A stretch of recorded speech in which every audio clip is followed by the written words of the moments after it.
In for analysis, Fatima ALASRAR, who's a senior analyst at the Arabia Foundation. Fatima, thank you very much for being with us here on France 24. We appreciate your time. And I wonder whether you sense that this is the sign of a genuine breakthrough in Yemen? I think that's a really good question.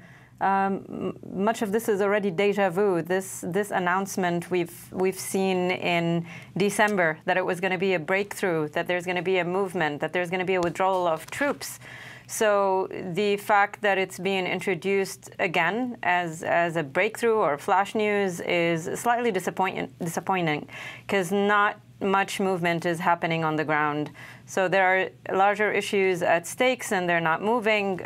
We need to understand if the agreement encompasses the opening of the humanitarian corridor, the removal of the Houthi-planted landmines, and a genuine withdrawal from both troops and the Houthi troops from the port of Hodeidah.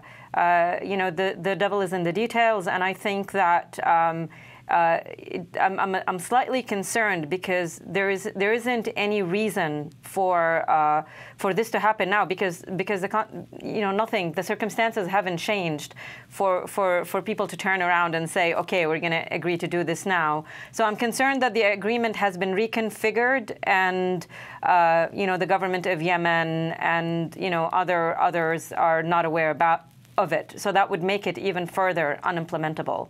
And all these obstacles that you're pointing out to us, Fatima, of course, they block food getting out of Hodeidah to the people who are desperately in need. Yes, which is why the civilians need to see some movement and change on the ground that goes beyond the headlines and the optimistic cheering of a breakthrough. We need a dash of realism here, and we need a really genuine agreement that would move the violating forces from their control over the civilian population who have been really choked by this blockade from all sides. So I think that if we understand that the troops are actually going to withdraw, which is a little bit tricky because there isn't anything defining what a Houthi soldier is or what a pro-government soldier is. They're just civilians with Kalashnikovs, So if there's a genuine withdrawal, if there's a genuine stopping in the clashes between both forces and a handover to local authorities and cities, going back to the issues of governance, of facilitating humanitarian access, which is extremely important. So once we have law and order in the city, I think the civilians might be able to breathe a little bit. So we need to provide these two fundamental things, the security and law and order, in order for this to work. And I hear by the tone of your voice, Fatima, and I'll say desperation. You might disagree with that, but there seems to be a desperation in what you're saying because I sense you feel how desperately this is needed in Yemen. A final resolution to this conflict, it's not near, is it? No, I think you're right. I am slightly frustrated. There has been so much focus on the process. Let's get things right. Let's get the parties to agree and talk. Let's get, small bits and pieces of something that might look like a solution. But I think, we're missing out on the bigger picture.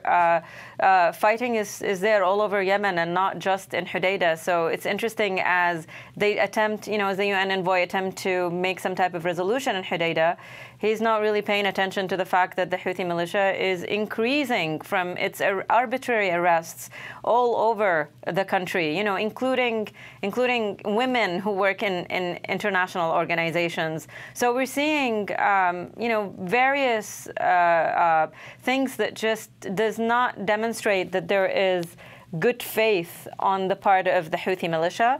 And on the part of the Arab coalition, I think they're going to get increasingly frustrated if all of the agreements are going to be reconfigured in the Houthis' favor and just to accommodate them. That might ultimately cause the Arab coalition to react outside of the Stockholm Agreement.